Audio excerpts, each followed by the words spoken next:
Hi friends, இது ஒரு குட்டி வீடியோ தான். என்ன அப்படின்னு பார்த்தீங்கன்னா, இன்றைக்கி வந்து பங்குனி மாதம் பிறந்துருச்சிங்களா. பங்குனி உத்திரம்னு சொல்லிவிட்டு கறி சமைக்க மாட்டேன் அப்படின்னு சொல்லியிருந்தேன்.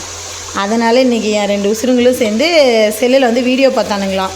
இந்த அப்பமா இந்த வீடியோ வந்து பார்த்துட்டு கோதுமை மாவு வாங்கிட்டு வந்து தரேன், வெல்லம் வாங்கிட்டு வந்து தரேன், எனக்கு இதே போல் செஞ்சு கொடுமா அப்படின்னு சொல்லி சொன்னானுங்க. சரி அப்படின்னு சொல்லிவிட்டு போய் வாங்கிட்டு வர சொல்லியிருந்தேன்.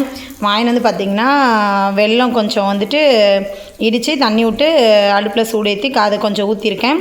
கோதுமை மாவு, அதுக்கப்புறம் உப்பு, சோட்டாப்பு இது மட்டும் போட்டு பார்த்திங்கன்னா இப்போ நான் ஊற்றினேன் பார்த்திங்களா, இந்த பதத்துக்கு கரைச்சி வச்சுருந்தேன்.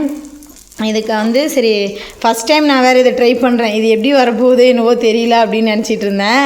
ஆனால் பார்த்திங்கன்னா சூப்பராக வந்துருந்தது. அது ஏதோ நல்லா பூரி உப்பி வர மாதிரியே இருந்தது. இதோ இங்கே பாருங்க, அது ஆல்ரெடி நான் போட்டு எடுத்து வச்சிட்டேன். அதே மாதிரி நல்லா சாஃப்டாகவும் இருக்குது. இதோ இல்லைங்களா, நல்லா சாஃப்டாகவும் இருக்குது. ஃபஸ்ட் டைம் ட்ரை பண்ணியிருக்கேன். எனக்கே ஆச்சரியமாக இருக்குது, இதை நம்ம தான் செஞ்சோமா அப்படின்னு. டேஸ்ட்டுமே சூப்பராக இருக்குது. நான் பசங்க வரட்டும், சாப்பிட்டு பார்த்துட்டு அவனுக்கிட்ட டேஸ்ட் எப்படி இருக்குன்னு கேட்டுட்டு சொல்கிறேன். பசங்க வந்துட்டானுங்க. இப்போ தான் சின்ன உசுர் போட்டுட்ருக்கேன். என்ன பண்ணுற? கட் பண்ணுறியா? நல்லா சாஃப்டாக இருக்கா? அழுத்தி பாரு. எடுத்து வச்சு சாப்பிட்டு பாரு. நல்லா சாஃப்டாக இருக்கா? ஏய் பஞ்சு மாதிரி இருக்குடா. இங்கே பாரு, செம்மையாக ஃபஸ்ட் டைம் ட்ரை பண்ணேன் பாருங்கள், சூப்பராக வந்திருக்கு. நான் எதிர்பார்க்கவே இல்லை இந்த டைம் உண்மையாலுமே. அடே ஐயா ஜாலி, சூப்பராக இருக்குது. சரி சாப்பிட்டு பார்த்துட்டு எப்படி இருக்குதுன்னு சொல்லு. சாப்பிட்டு பாரு, சாப்பிட்டு பார்த்துட்டு எப்படி இருக்குன்னு சொல்லு. விஷ்ணு எப்படி இருக்கு? நீ கேட்டது பஞ்சு மாதிரி சாஃப்டாக இருக்குது. பஞ்சு மாதிரி சாஃப்டாக இருக்கா?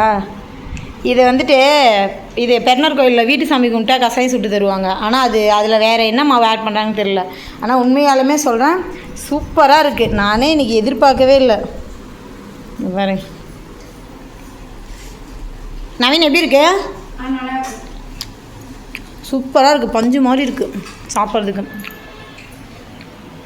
பொசன்னு வருது. ஓகேங்க, கண்டிப்பாக கோதுமை மாவில் இந்த அப்பம் ரெடி பண்ணி பாருங்கள், சூப்பராக வருது. நானே ஃபஸ்ட் டைம் ரெடி பண்ணி சூப்பராக வந்திருக்கேன். அவ்வளோதான், இது ஒரு குட்டி வீடியோ தான்.